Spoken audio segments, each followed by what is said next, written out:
까지 포함을 하면 5분의 여인의 이름이 언급이 되는데 그 중에 오늘은 여인의 이름이 등장하게 된 그 의미, 개요라고 하죠. 그 개요와 두 여인, 다말과 라합에 대해서 알아보고 우리의 신앙과 삶에 적용해 보도록 하겠습니다.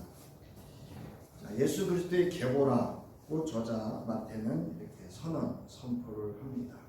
그러면서 예수 그리스도를 통해서 성취될 새로운 세대, 즉 새로운 언약의 새 시대가 시작되었음을 담대하게 이 마태복음서의 첫 절에 선포를 합니다. 즉 예수 그리스도는 누구신가를 선포하는 것을 알 수가 있습니다.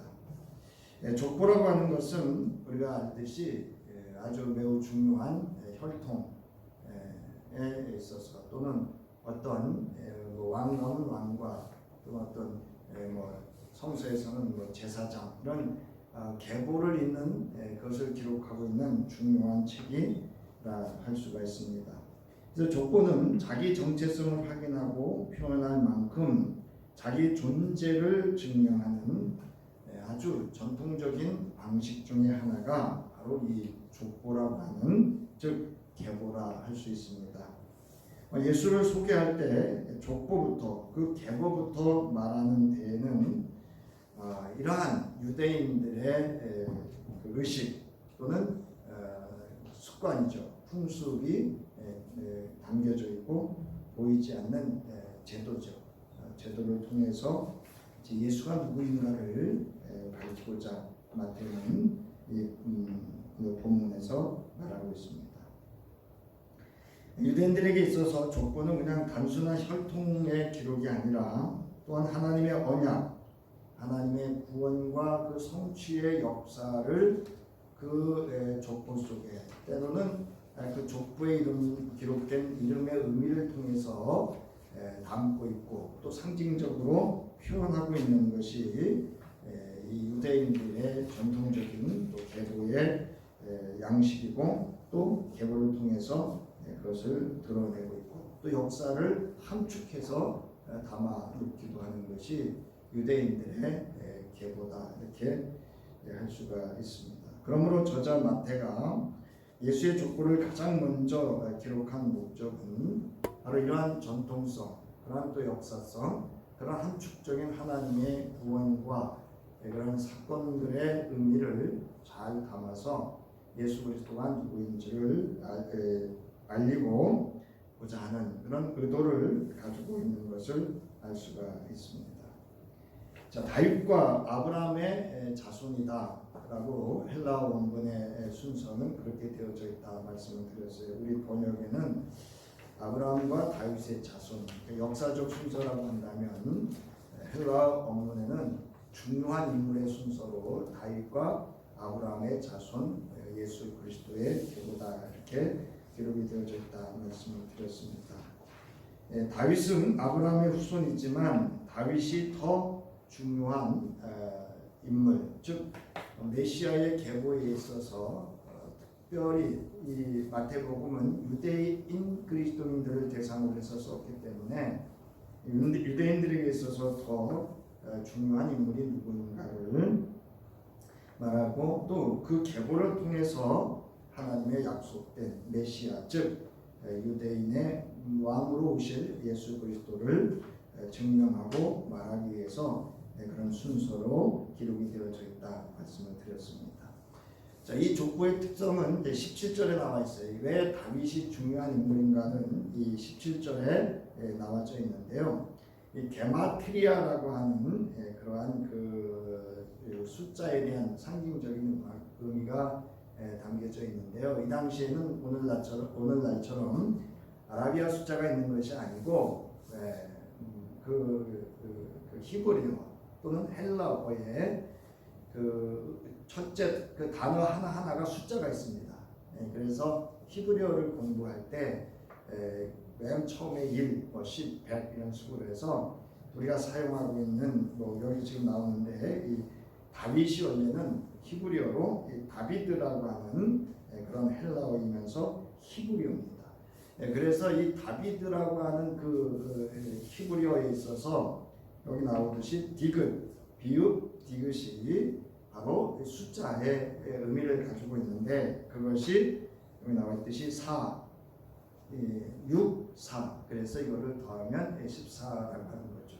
그래서 아브라함부터 다윗까지 그리고 예수 그리스도에 이르기까지의 역사를 사실은 이 마태가 상당한 상징적인 의미 또는 역사적인 의미 그리고 구속사적인 의미로서 그 인물들을 여기에 선택해서 기록을 하고 있다라고 하는 걸 알 수가 있습니다. 그래서 우리가 사실은 여기 이름 하나하나를 다 살펴보고 그와 관련된 사건 왜 그 이름이 여기에 기록되어져 있는지를 우리가 말하는 역사적인 배경 또는 신학적이고 구속사적인 배경을 살펴보아야 되지만 우리가 여기 14라고 하는 이 숫자를 통해서 이 예수 그리스도가 다윗의 메시아 왕의 계보를 이을 메시아로서 이 땅에 성취되어진 구원의 성취를 위해서 이 땅에 오신 구세주 즉 메시아 그리스도라고 하는 것을 증명하고 있고 말하고자 하는 것을 알 수가 있습니다. 자, 그런데 저자 마태는 여기서 언급하기 힘든 다윗의 죄악을 말하고 있습니다. 우리아의 아내 그냥 뭐 유다의 며느리면서 결국은 이제 유다의 아들을 낳아준 그런 그 역할을 했던 다말, 라합 뭐 이렇게 이름을 썼는데 우리아의 아내 밧세바는 이름을 기록하지 않고요. 밧세바라는 이름을 사용하지 않고 우리아의 아내라고 하는 그런 표현을 쓰고 있습니다. 그래서 우리아는 다윗의 충직한 정말 다윗 왕과 유다 민족을 위해서 그 나라를 위해서 아주 충직했던 아주 충실한 이런 믿음의 사람이었고 충실한 충성된 그런 왕의 부하였다라는 역사적인 인물과 그 사건을 부각시키기 위해서 밧세바가 아닌 우리아라고 하는 이름을 사용했던 것도 알 수가 있습니다. 자, 이처럼 그 다윗 왕의 죄악을 드러내는가 하면 그 나라가 망했던 그 바벨 유다가 멸망했던 역사적 사실 또한 기록을 하고 있습니다. 우리가 이제 뭐 이런저런 역사적인 이야기를 할 때 이야기는 하지만 마음에 늘 불편한 게 하나 있습니다. 그게 뭐냐면 일제 강점기 때를 이야기할 때는 늘 마음이 불편하고 누가 이 나라를 팔아먹냐 이제 그러면서 그런 것처럼 국가의 치부가 되어질 수 있는 나라가 망한 사건을 특히 왕가의 족보 그리고 메시아의 족보에 기록한다라고 하는 것은 있을 수 없는 이야기입니다.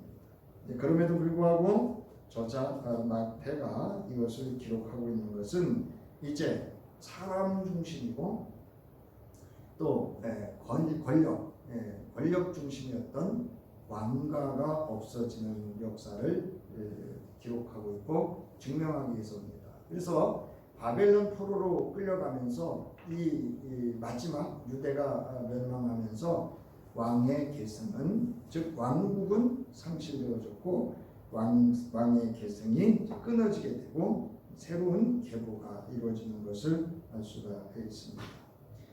또한 여러분 이제 여기 보면 야곱은 야곱의 아내 마리아다 이렇게 소개를 안 하고요. 마리아의 남편 야곱이다 이렇게 소개를 합니다. 저희 선배 목사가 이런 이야기를 했어요. 아내가 교장 선생이 되는 거를 교장이 되는 걸 좀 불편해 하셨어요. 왜 불편하냐 제가 이렇게 물었어요. 그랬더니 야 지금까지는 누구누구의 아내 이렇게 불렀다는 거예요. 누구누구 목사의 아내 이렇게 불렀는데 이제 내가 밖에 나가면 누구누구 교장의 남편 이렇게 불리워질까라는 거예요. 그 말이 일리가 있더라고요. 무슨 얘기인지 아시겠죠? 그래서 이 당시에 누구누구의 남편이라고 하는 이 표현 그것도 족보에 이렇게 기록하고 있는 것은 사실은 그 남편에게는 수치와 또 모욕을 줄 수 있는 그러한 기록이기도 합니다.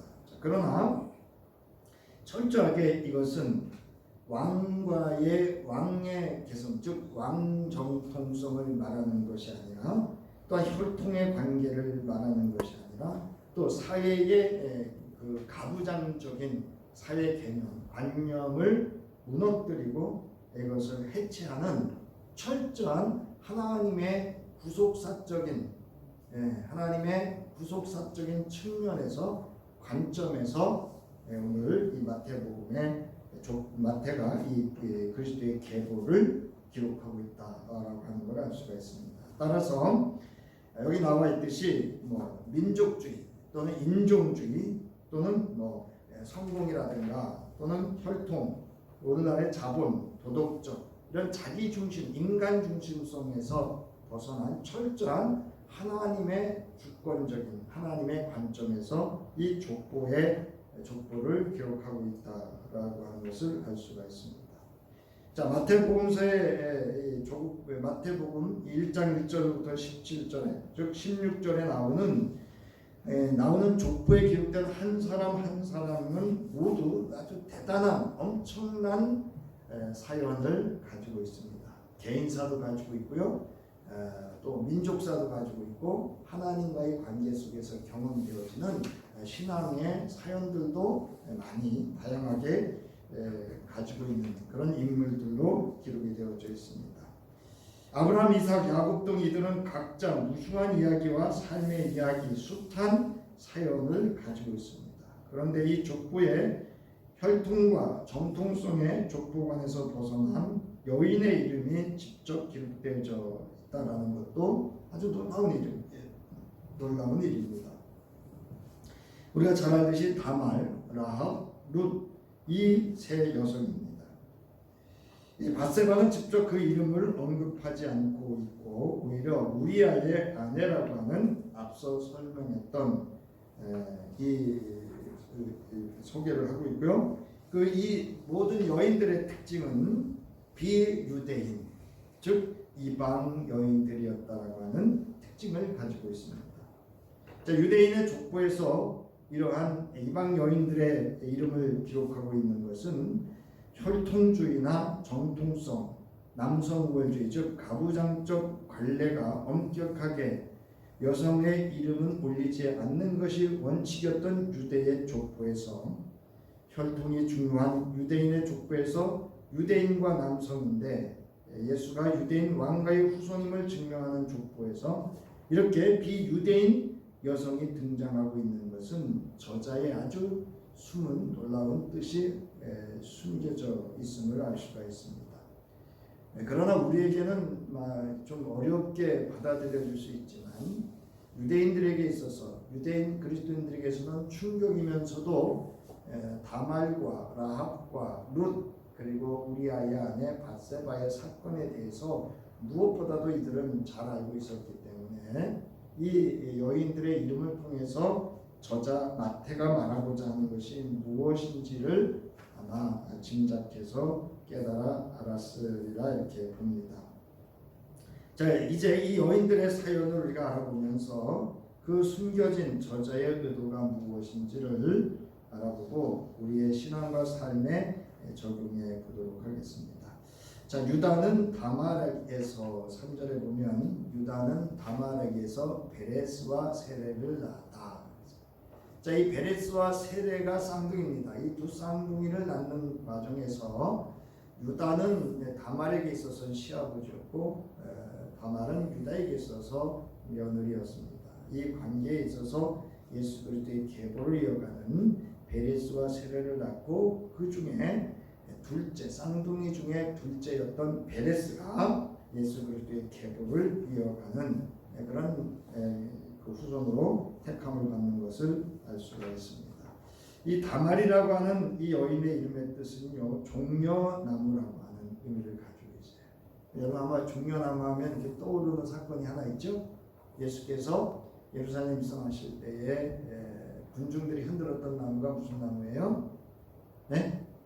종려나무를 흔들면서 호산나 호산나 이렇게 외쳤던 그 장면이 떠오를 겁니다. 그러니까 뭔가 예수 그리스도와 또는 구원과 관련된 또는 예루살렘에 입성하는 왕의 모습을 암묵적으로 여기서 이 이름의 의미 속에서도 아마 당시의 기독교인들은 알아차리지 않았을까 이렇게 봅니다. 그리고 이 여인은 가나안 출신으로서요 이방 여인으로 유다의 첫 아들 엘의 아내였었습니다. 자, 유대와 다말의 이 이야기는 창세기 38장에 기록이 되어져 있습니다. 여러분 이제 창세기를 쭉 보면 역사적인 사실로 이렇게 쭉 전개되다가 밑도 끝도 없이 사실 38장에 유다의 사건이 유다와 다말의 사건이 한 장을 차지하면서 이렇게 기록이 되어져 있는 아주 독특한 창세기의 편집을 볼 수가 있는데요. 자, 유다는 형제들을 떠나 가나안 사람 수아의 딸과 결혼해서 세 아들을 낳습니다. 엘, 오난, 셀라를 낳습니다. 자, 다말은 야곱의 아들 유다의 장자인 엘의 아내였고요. 다말의 남편 엘이 죽었습니다. 그 성서에는 엘이 연약하다 이렇게 되어 있어요. 연약하다라는 게 단순히 뭐 건강의 문제만이 아니었던 것 같아요.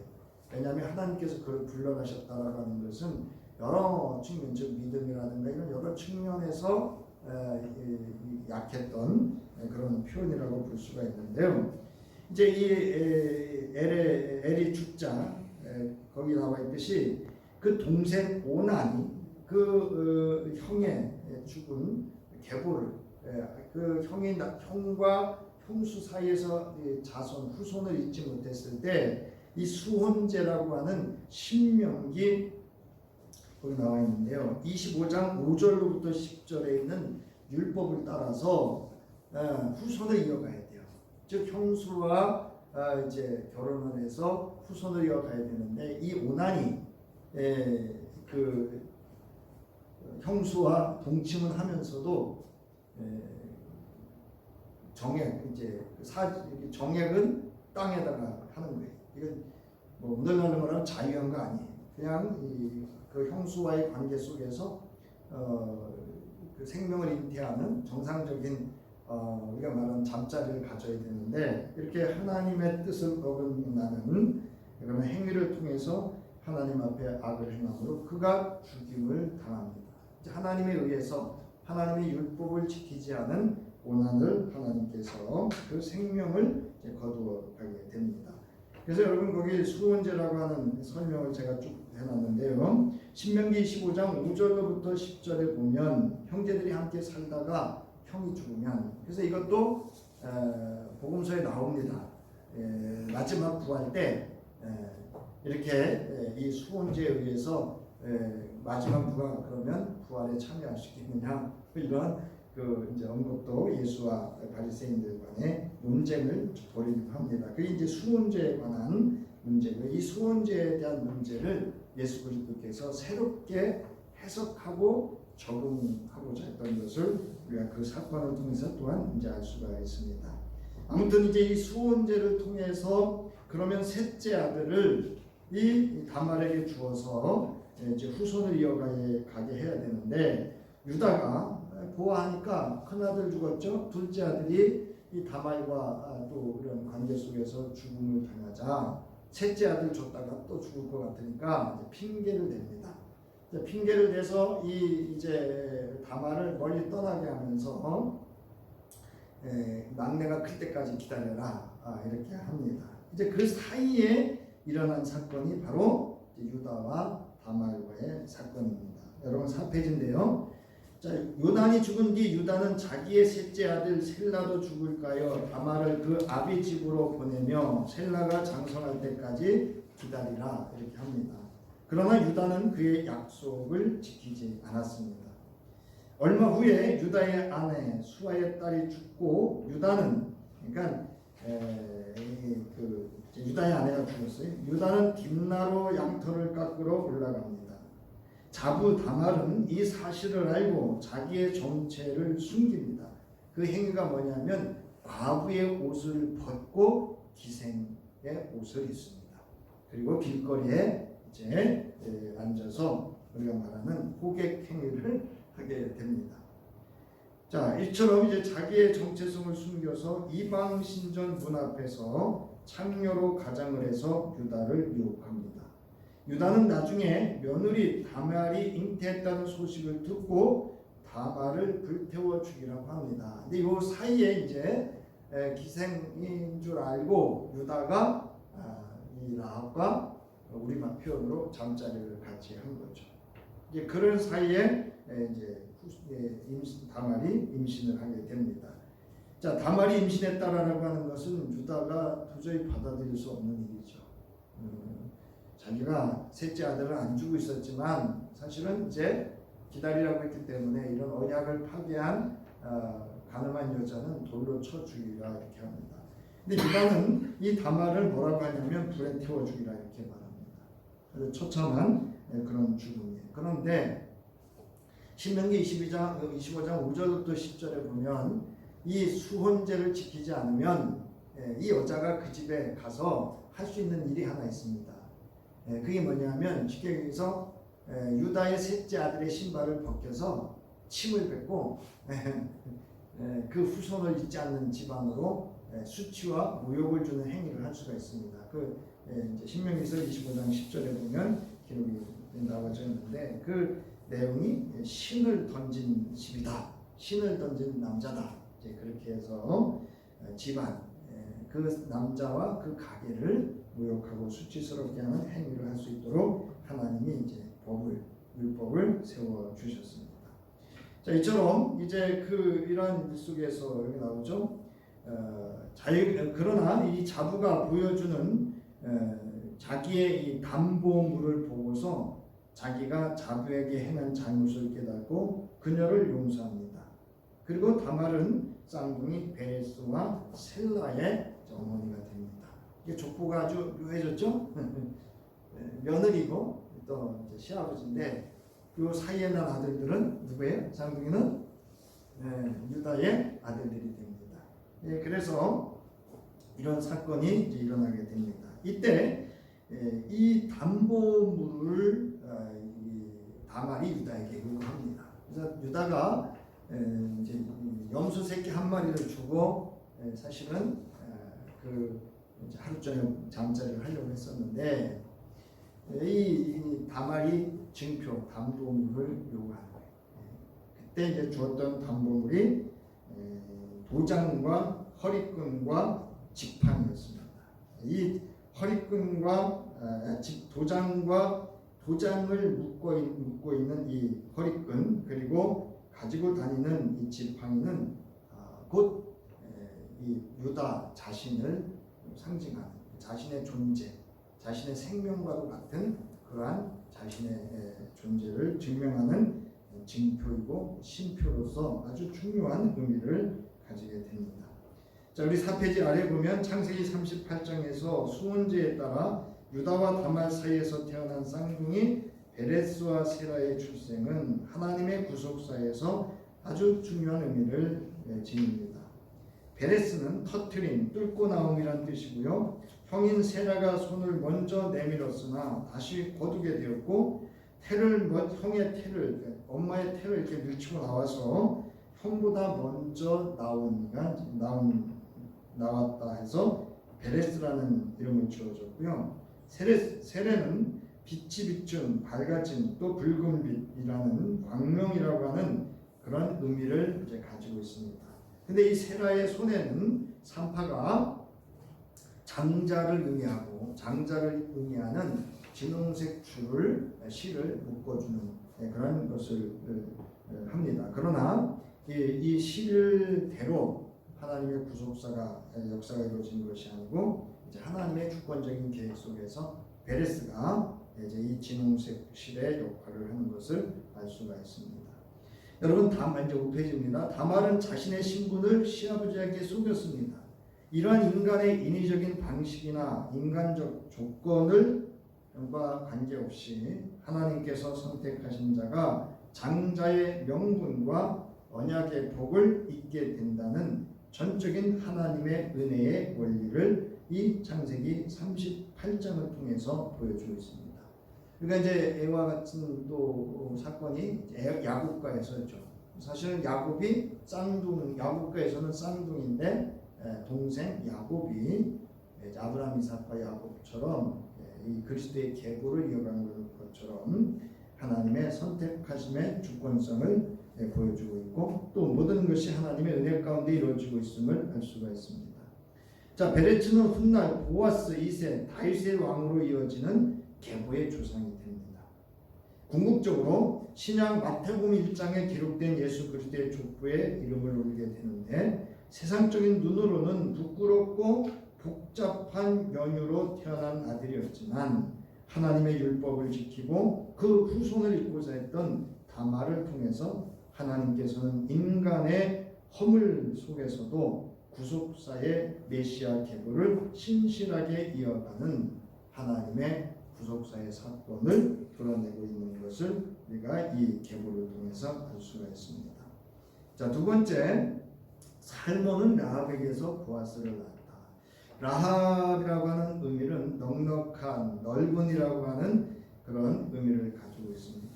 라합은 여리고성에 거주하던 기생의 신분이었고 이방 여인이었습니다. 근데 이제 다른 사본에는 여관 주인으로 이렇게 되어져 있습니다. 그래서 아마 여관 주인이면서 기생 역할을 하지 않았나. 옛날에 뭐 우리나라 주막집이 그런 역할을 했듯이, 왜냐하면 이 정탐꾼들이 이 집에서 이제 머물게 되는 것으로 볼 때는 왜 뭐 거기 가서 우리가 말하는 기생과의 잠자리를 갖기 위해서 간 곳이 아니라 머물기 위해서 갔던 것으로 알 수가 있습니다. 아무튼 여관 주인이었고 또 기생의 신분으로 이방 여인이었음에도 불구하고 이 라합은 이스라엘에 대한 소문을 듣습니다. 이집트에서 있었던 사건, 그리고 이집트에서 출애굽 6월절 사건을 통해서 홍해를 건너서 이제 여리고성까지 정탐꾼이 들어온 이 모든 과정들에 대한 이야기를 듣고 전능자 하나님에 대한 믿음을 갖게 됩니다. 그리고 이 두 정탐꾼이 여리고성에 침입한 것을 안 왕이 이들을 찾아 나섰을 때 그를 숨겨주었고 그 과정에서 이제 언약과 함께 구원의 증표를 서로 주고받는 그런 사건이 있게 됩니다. 자, 이래서 이 정탐꾼들과 그 언약과 그 구원의 표식으로 주고받았던 것이 바로 진홍색의 줄입니다. 우리는 이제 개역개정엔 붉은 줄 이렇게 번역을 했는데요. 또 새 번역에는 진홍색 이렇게 번역을 합니다. 그래서 여러분 여호수아서 2장 1절과 14절부터 15절에 보면 이제 그 언약의 과정에 대해서 기록을 하고 있습니다. 그래서 정탐꾼들도 이 여인에게 이 붉은 줄을 메어두면 우리가 여리고성을 점령했을 때 너와 내 집을 반드시 구원해 줄 것이고 이것을 어기게 되면 우리가 그 책임을 다 가져갈 것이다. 이렇게 이야기를 합니다. 그래서 그들이 간 후에 여호수아서 2장 21절에 보면요. 그들이 두 정탐꾼들이 간 뒤에 라합은 홍색줄을 창에 매달아 두었다라고 하는 걸 알 수가 있습니다. 여러분 이렇게 구원은 한순간에 이루어지는 게 아니고 지속성과 연속성의 믿음 위에 이루어지는 것을 또 하나님의 사건을 경험하게 된다는 것을 우리가 알 수가 있습니다.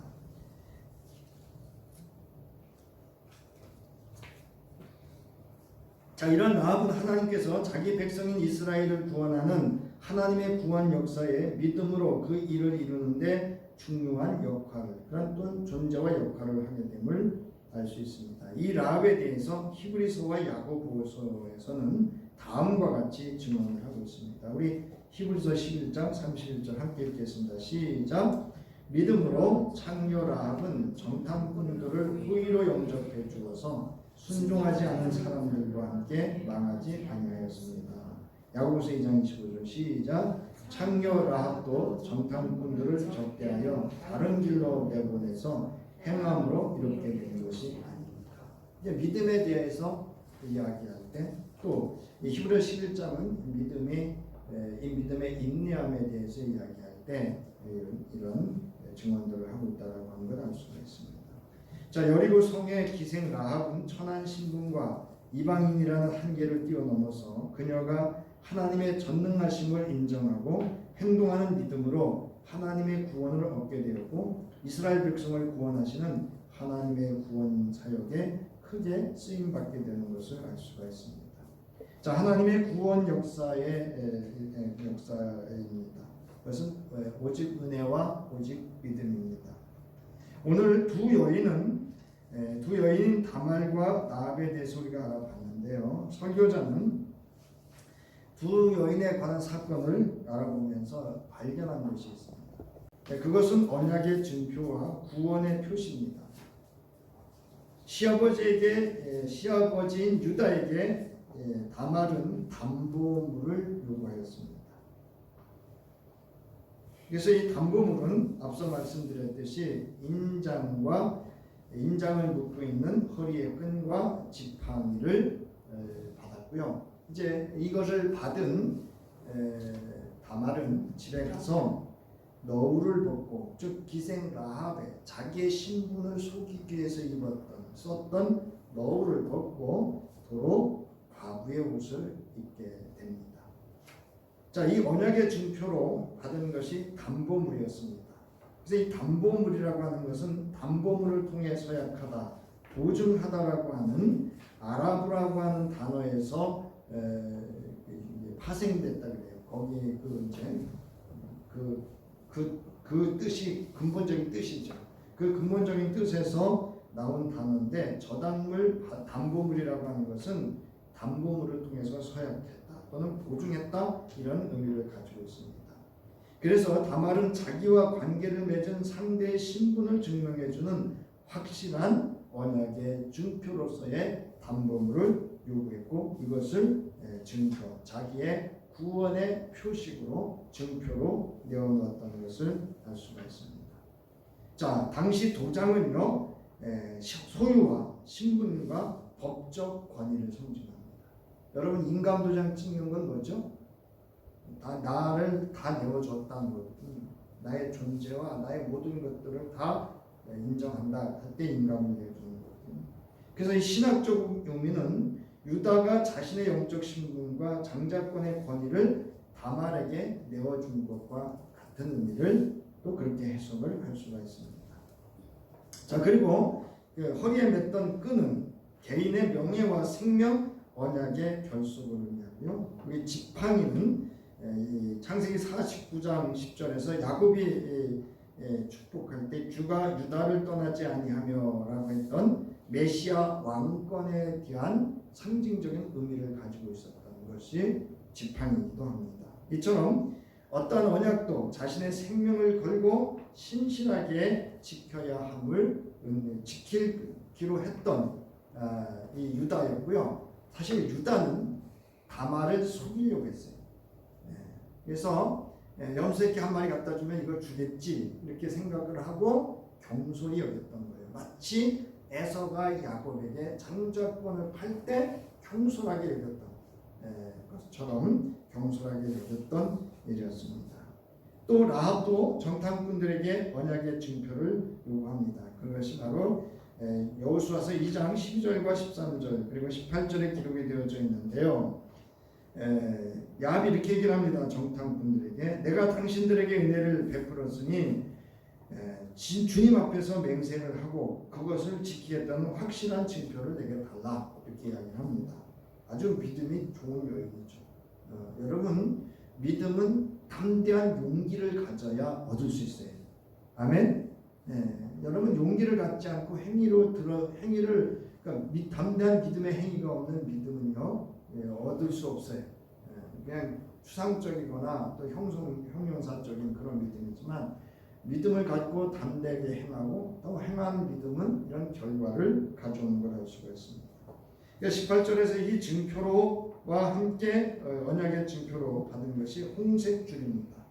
우리가 이 땅으로 들어올 때 당신이 우리를 달아내렸던 그 창문에 이 홍색줄을 메어두세요 라고 이렇게 하면서 언약의 증표로 이제 홍색 붉은 줄을 라합에게 정탐꾼들이 주는 것을 알 수가 있습니다. 자, 이처럼 이 두 여인의 사건을 통해서 우리가 알 수 있는 교훈은 신실하신 하나님께서 수은제의 율법을 믿음으로 준행한 다말과 전능하신 하나님의 구원 역사를 듣고 믿음으로 정탐꾼을 살려주었던 여리고성의 기생 라합을 통하여 신실하신 하나님의 언약을 이루기 위한 메시아의 왕권을 이어가고 있음을 알 수 있습니다. 그래서 이거는 우연한 사람들의 사건인 것 같았지만 필연적인 하나님의 구원 역사를 이루기 위한 저들의 믿음의 역사였다는 것을 알 수가 있습니다. 자, 구원의 표식인 붉은색, 홍색입니다. 다말이 쌍둥이 낳을 때 첫 번째 손을 내민 아이에게 진홍색 실을 산파가 갖다 묶어줍니다. 기생 라합에게 정탐꾼들은 홍색 줄을 구원의 표식으로 주었습니다. 여호수아는 이 구원의 표식을 하였던 라합과 그의 가족을 구원하여 줍니다. 여호수아서 6장 22절부터 23절에 보면 여리고성을 점령했을 때 여호수아가 라합과 그의 가족과 그에게 속한 모든 것들을 지켜서 하나님의 구원을 경험하도록 이렇게 하는 것을 알 수가 있습니다. 자, 라합이 창문에 달았던 붉은 줄은 기독교 신앙, 특히 구약의 사건이 신약의 예수 그리스도를 가리킨다고 보는 모형론적 해석에 있어서 매우 중요한 구원의 상징적인 표식의 의미를 가지고 있습니다. 이는 출애굽 당시 이스라엘 백성이 문설주에 어린 양의 피를 발라 심판을 면했던 것처럼 여리고성의 심판 속에서 붉은 줄은 구원의 표식이었고 하나님의 언약의 이행을 의미하기 때문에 그렇습니다. 이처럼 구약 성경의 진홍색은 구원을 상징하는 표징이었습니다. 다말의 쌍둥이는 사람이 아닌 하나님의 전적인 주권적 은혜 속에서 베레스가 선택이 되었고 여리고성의 라합은 언약을 신실하게 지키시는 인간의 모든 어떤 제도나 방식이나 개념이나 이런 것들을 다 떠나서 하나님의 자비하심 속에서 이루어졌음을 알 수가 있습니다. 나가는 말입니다. 예수 그리스도의 계보의 여인 중 오늘 두 여인을 알아봤습니다. 두 여인은 신실한 믿음으로 순종했고 하나님의 구원 역사를 이루어가는 존재와 그 역할을 하였습니다. 하나님께서는 비록 이방 여인이었지만 이들의 진정한 믿음과 신실한 순종을 통해서 하나님의 언약과 구원을 이루는 예수 그리스도의 계보를 이으셨음을 알 수가 있고 그들의 이름을 기록함으로 인해서 더욱더 하나님의 전적인 은혜 속에서 하나님의 구원의 역사를 이룬 메시아가 이 땅에 오셨다라고 하는 것을 알 수가 있습니다. 자, 오늘 우리는 인류의 죄를 대속하기 위해 흘리신 예수 그리스도의 십자가 보혈은 하나님의 구원의 완성과 언약의 성취를 의미합니다. 그러므로 우리에게 필요한 것은 다말과 라합처럼 이 언약의 구원의 완성이시고 오직 은혜와 오직 믿음의 핵심적인 복음의 상징인 예수 그리스도를 믿고 따르는 진정한 믿음과 신실한 순종이 있어야 함을 알 수가 있습니다. 여러분, 입으로만 믿는 것 기복이에요. 그러니까 우리는 예수 그리스도에 대한 그 입술의 고백과 함께 신실하게 예수 그리스도를 따르는 순종하는 믿음이 함께 그것이 구원을 경험한 자에게서 나타나는 믿음의 반응이고 태도이고 행동입니다.